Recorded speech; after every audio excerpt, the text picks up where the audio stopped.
I'm joined by Peter Braun here on the Mechanics of Transportation and on the YouTube page, Ian Stewart Cycles, which needs to really get off the ground. So hopefully, Peter, you can help with that. Tell me, Peter, where are you and what do you do and why do I want you on the Mechanics of Transportation? Well, thanks for having me on. I'm Peter Braun. I'm the Built Environment Policy Analyst at the Richmond-Henrico Health District. I'm here in Richmond, Virginia, and I'm here to talk about Vision Zero and, the connections between our transportation system in Richmond and public health. There's a lot of work that's been happening for years now, collaboration between transportation divisions and public health and transportation advocates and all these different groups. Yeah, so happy to be here today. Yeah, great. I'm so happy to have you on to talk about Vision Zero. For those who don't know, let's give a primer to what Vision Zero is.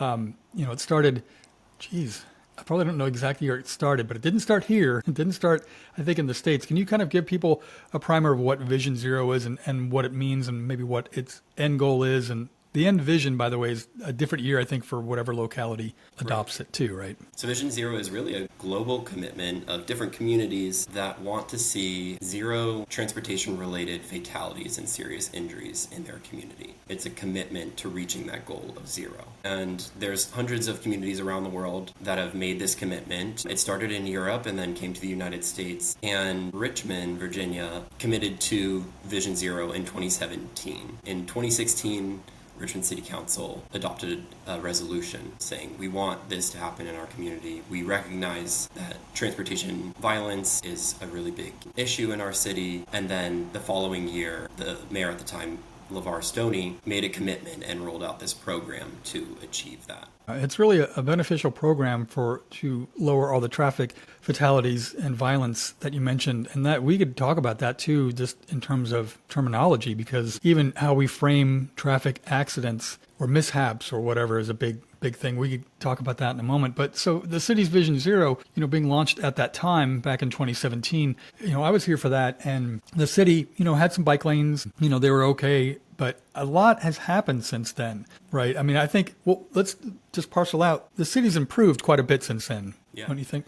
Richmond's made a lot of progress. And back to that terminology, to say traffic violence, we mean, and this is sort of in the core of what Vision Zero is this understanding that all traffic-related fatalities and serious injuries are avoidable. Either behavior could be changed, or there could be greater enforcement of driving rules and regulations, or there can be redundancy, lots of different engineering measures on our roadways to make them safer. So if you look at any crash, there was probably some way it could have been avoided. Right. And a lot of that too. Go ahead. I'm sorry. No, go ahead. Yeah, well, Richmond has been rolling out those engineering changes across the transportation network. A lot of our roads are built for speed, and speed is the biggest factor when it comes to whether a person walks away from a collision, a crash. It's mass. Speed and height now of vehicles, which is also completely out of control. Yeah. So go on. I'm sorry. I was going to ask you something. Yeah, and when you put that speed together with height, these larger vehicles that we're seeing on roads today, it means that their center of mass is higher. So if you're a pedestrian and you get hit by a driver of a larger, like a truck, all that mass is up high, it means that pedestrian might go under the vehicle rather than over the hood. And so it can lead to really more serious injuries. So while we're on the topic of describing traffic violence and how to just, say it, in journalism and doing stories that I've done over the years, I've changed my focus from doing headlines like traffic car hits pedestrian type of headline to really focus on, no, it's a driver. Because I think when we disengage the fact that someone was behind the wheel and not say the correct headline that a driver killed someone. Granted, we also in journalism, I think, people need to know that we have to be careful. We can't just allege out someone until there's actually been a conviction. So I think bike advocates and pedestrian and safety advocates forget that a lot of times there's an editor overlooking the process saying, we can't just say the driver killed the person unless they're actually convicted. So there's a fine line there, but I really try to make sure it's, driver, not a car, unless it's a driverless car, which that's a whole other don't even want to think about. We haven't gotten there yet in Richmond, at least. So yeah, we have to just so people know you have to really be careful of how you describe it. But someone walking to school near VCU, Murat Khan, one of them, who was hit on the sidewalk. traffic death, traffic violence right there. Could have been avoided. Steps have been in place in the city now for speed bumps, changing lights. Which this is really hard to get into, but a lot of transportation advocates I've talked to said, we could do all that, but it's really changing driver behavior, which is a whole other topic. So let's circle back to Vision Zero. So the city at that time launched a dashboard. Can you tell people what this dashboard is all about? Yeah. So sort of like the mechanics of how it works in Richmond is the city put together a Vision Zero task force, which is sort of led by DPW, Department of Public Works, their Transportation Engineering Division. And they've sort of taken the lead on this. And so there's a Vision Zero website. They've put together a Vision Zero action plan, and they've actually updated that action plan, which is sort of all the different steps that the city is going to take in a bunch of different buckets of work, whether it's enforcement or engineering, etc., to achieve Vision Zero. And this dashboard is sort of a tool just to understand the issue of traffic safety in Richmond. So it just reports on the number of transportation-related fatalities and serious injuries. And that data comes from the state, collects all this data on crashes, and it reports things like, was a pedestrian involved, how serious were the injuries, what factors went into play to cause that crash. Yeah. And so this dashboard just reports out some pretty basic statistics of what we see in Richmond in terms of transportation safety, and then it identifies our high injury road network as well on a map. So you can see the areas of Richmond, these roadways that have disproportionately high number of fatal and serious injury crashes. So it's really using data to forward initiatives to change the city to make it safer. Yeah, that's right. Yeah, and I do, just to pause on the dashboard too, a lot of journalists, I use the dashboard quite a bit whenever doing a story. It's great. It's a great resource. Let me rephrase, it's not great, but I mean, it's a helpful resource for me to pull figures and say, when a person was killed on a corner because of a car turning right, I could narrow down, like, in the city this year, this amount of traffic fatalities happened, or this amount of close calls happened. And just to let people know, if whatever state you're in, for the most part, your Department of Motor Vehicles has data that you should be able to pull, and also your Department of Transportation should have similar things as well. So a lot of stories that I've done, I've pulled, I could see how many cars travel on a road, even in my neighborhood when I'm trying to advocate for better infrastructure, however many cars drive on Huguenot per day. Or you could also, it does break down by, is it a teen driver? Were they drinking? Was it a bicycle? Was it a pedestrian? So they really break down, and people have access to that regardless of the Vision Zero dashboard. In terms of what you've seen over the years with the Vision dashboard, has it changed quite a lot? Has it gotten better, more helpful? I think the dashboard itself, it sort of looks the same. It has looked the same pretty much over the years, at least as far as I know. And then the trends in the data, we haven't really seen the number of transportation-related deaths and serious injuries consistently go down or go up in Richmond since 2017, when the Vision Zero action plan was created. And that's disappointing, and it can be frustrating, I know, to see that if you're a resident, but there's still a lot of work to be done. And we are making progress, at least on the engineering front, of changing road designs. And I think speed is one of those things that, there's so many different tools that communities can use, but right now it's been stubborn. There was actually some changes during the pandemic. We saw some decline there actually opposite of what I'm saying. We saw a little bit of a peak there in the pandemic, and in part, one of the theories is that there were fewer people on the road, and so people could drive faster, and there were also more people walking, it was... And biking to get exercise. Biking, people trying to get out of the house when there were so few opportunities to do that. And so we had more types of conflicts between drivers and pedestrians and bicyclists during that time. So what are some of the changes that you're seeing or that you're happening, that you just mentioned that there's progress being made? So what are some of those things going on? And what are you guys, you're doing something specifically with this. What are you guys doing at VDH in regards to Vision Zero? So what I'm working on right now is convening a group of transportation stakeholders basically to evaluate progress on Vision Zero. And we don't have an official name right now, but we sort of picked up a project that was initially created by Complete Streets Richmond, which was sort of this coalition of groups that published a Vision Zero scorecard, which they did it for 3 years from I think 2019, 21, and each year, evaluated the progress that the city has made on Vision Zero. And, looking at, has the city established a baseline for what the problem is, a baseline for funding, a baseline for staffing the Vision Zero project, looking at the processes that the city uses for engineering, what kind of enforcement tools are they using, and are we looking at this equitably and engaging the community in this project. And it's also an opportunity to celebrate the wins for the city.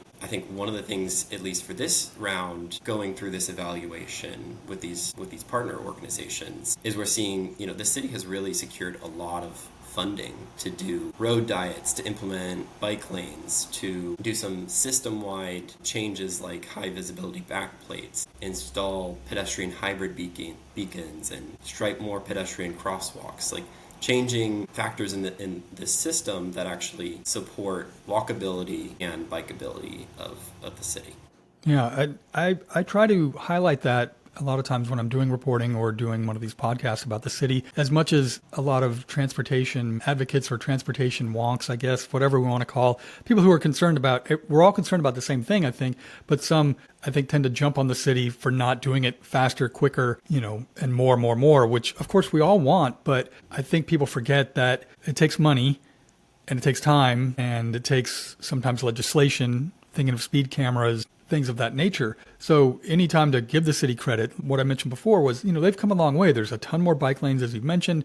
They've implemented so many other changes in the years. And then even with their lighter, quicker, cheaper, which I did a podcast on as well about, that they're able to pivot, I hate that word, but pivot a little more quicker on, hey, let's put up this temporary park to slow traffic down. Hey, let's put up bollards around this right turn on Laburnum because, it's going to help slow traffic. So I think it's good to recognize those wins when we can. You mentioned stakeholders. What stakeholders are you talking about? Yeah, so it's mostly organizations that work in transportation in Richmond. So sort of co-convening this group with Bike Walk RVA, which is part of Sports Backers. And then with representation from RVA Rapid Transit, which is another advocacy group that promotes better bus things like shelters, more ridership, things like that. Sorry.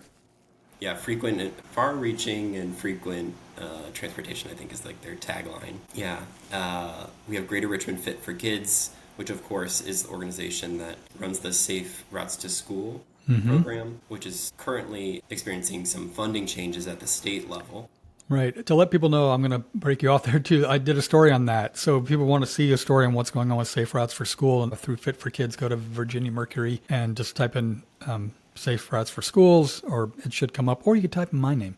But yeah, that hopefully will get some funding, but their funding process changed a little bit. So they're concerned, like they're fine right now, but it's in the future years that they're worried about future funding, and they help, get a ton of kids on bikes and get them safely trained on bikes and do so many other things. Sorry. Which is such an important piece of the Vision Zero project, is like getting the next generation to engage in active transportation, to feel safe and confident on the roads. Such a great program. Yeah, and the city right now too, if we're just strictly talking about Richmond, with all the changes going on, the city, which changes all the time, but the city's going through, the Diamond District right now is underway, being constructed. The new Allianz, I don't know how you say it, but the amphitheater that just opened up, there's all these great things happening right now, and now is the best time to talk about Vision Zero and talk about how to get people around without having to drive their car or, take a bus, like they should take a bus, but if they have to, just make the streets safer, because it's easier for people to get around to these great new locations if it's safer. It's not directly related to Vision Zero, but the city does have this opportunity, and I've been closely following the zoning refresh process for the city. Mm-hmm. And one of the things that came up in Richmond 300, in the city's master plan, which took years and years of community engagement, there were a lot of folks who were asking for more multi-use development, more access to goods and services in their neighborhood, more walkability, access to transit, access to bike lanes, things like that. And it's easier to fund those kinds of projects and have the density required to support public transit if the land use reflects those conditions. So if you have developments like the Diamond District, where you're seeing a little bit more density and some thoughtfulness of what the public space looks like and the types of transportation options that are available there, those things can go hand in hand. We saw that with the Pulse corridor and the transit-oriented development as well in the city. So it's not a new concept. Right. I think that discussion is happening throughout the zoning process as well. I just feel like the city is still trying to catch up to where other European cities are, which I know neither here nor there, but I feel like they're trying. They're trying, and it could go so much better. And kudos for them trying, but it could just be, it's such a small city per se, if you're talking about Richmond City, to be able to make it multimodal for everyone. So it doesn't mean you have to get out of your car, but it means if you do, you don't get a speedway to go where you're going, but you could still get there. But if you want, you could bike, walk, scooter, things of that nature. When the Vision Zero, when it was set in 2017, had a deadline of, I think, 10 years or 30. What's the deadline now, and has it changed? I don't know. Yeah, I'll have to look, because I know I've done so many stories on it, and I thought, the goal is 0 accidents by, I think, 2050 or 2030. I forget what it is, but I think it might have changed. So I'll add an addendum. Yeah, please do. To this. Answer that question for me. So anything else that you're doing in terms of VDH, and when, what's the next step for you, and when do you hope to get something out so people could see a report card? Yeah, so we're working through our evaluation right now. We've done some data analysis, which is sort of like a supplement to what that dashboard looks like on the website. Some charts and things like that help illustrate some transportation trends over time, over the course of the Vision Zero project in Richmond. And we are hoping to have sort of an initial report out at the next Safe and Healthy Streets Commission meeting in July. I can get you the date of that. Yeah, please do. Yeah, get the date. And then in October, I think it will be our final report out for the year, which in between now and July, we hope to have most of that evaluation done, and definitely that data analysis portion, so we can sort of introduce this project to the broader community. And then in that second half, between July and October, get it out to the community and get some feedback from folks, some stories from, what is your experience like on Richmond streets? Has that changed over the course of the Vision Zero project? What kinds of streets make you feel safe? We want to hear these stories from community members to inform this project as well. So once you're doing all this work, this back end work in terms of getting these statistics and diving into all the data, is it something that's going to happen yearly now, where you could say, okay, well, last year we were here, this year we're there? Is that going to be an ongoing thing? We'd like to, it just takes some organization but the Vision Zero scorecard used to be an annual report, and then there was a gap there, and this group has sort of come back together. And it's possible that we'll want to do other kinds of projects year to year as well, but it's sort of an opportunity to get us all in the same room and get on the same page about, what are the priorities out in the community, what challenges are we facing, what can we actually bite off next year. And then all this information can be available to community members. So I really would like to see it happen every year. And would it be, it might be too early to ask, would it be posted on the Vision Zero website or VDH's website? Or you mentioned there's all these other areas of data. I mean, we have the Vision Zero website, we have Bike Walk RVA has stats, I'm sure. VDH probably has some stats. VDOT has some, there's all these different areas for people to get kind of information. Do you envision one kind of housing area, or is this kind of... Right now it's a little bit open-ended. I would say it'll be presented at the Safe and Healthy Streets Commission meeting. Our group doesn't have a website right now. Yeah, that's okay. But it'll definitely be shared out by the Health District as well as the partners in this group, including Bike Walk. Great. Well, Peter, anything else you want to mention about what you guys are doing or about Vision Zero that I forgot to ask? Well, we haven't finished exactly what our recommendations might be in that report. So I can't say for certain, but one of the things we've talked about is some of the other city departments. So, for example, the City of Richmond's Office of Sustainability has an implementation tracker for the RVA Green 2050 action plan. And so we have a great dashboard for Vision Zero right now that outlines data. But one of the things we're talking about in this group is to have a similar dashboard, whether it's run by our group or the city, but to just track these implementation steps. And that's sort of what the scorecard is for, but it just sort of allows community members to check in on this project and see, how are we doing? What's checked off? What's next? Yeah, these things like a vision dashboard and what you guys are doing are important for people to check in so they could actually hold officials accountable and others accountable and say, look, we were here, we've gone back, we need to go forward, here's where we're lacking. So data and facts are what makes progress, right, not speculation. Peter, my last question is, do you bike in the city? How do you get around? I do bike. I am mostly a bus rider. I don't own a car. I've never owned a car, and I love getting around public transportation, walking, biking. So this work really does hit close to home. Well, Peter Braun from VDH, thanks for coming on the Mechanics of Transportation and Ian Stewart Cycles. Absolutely. Thanks for having me.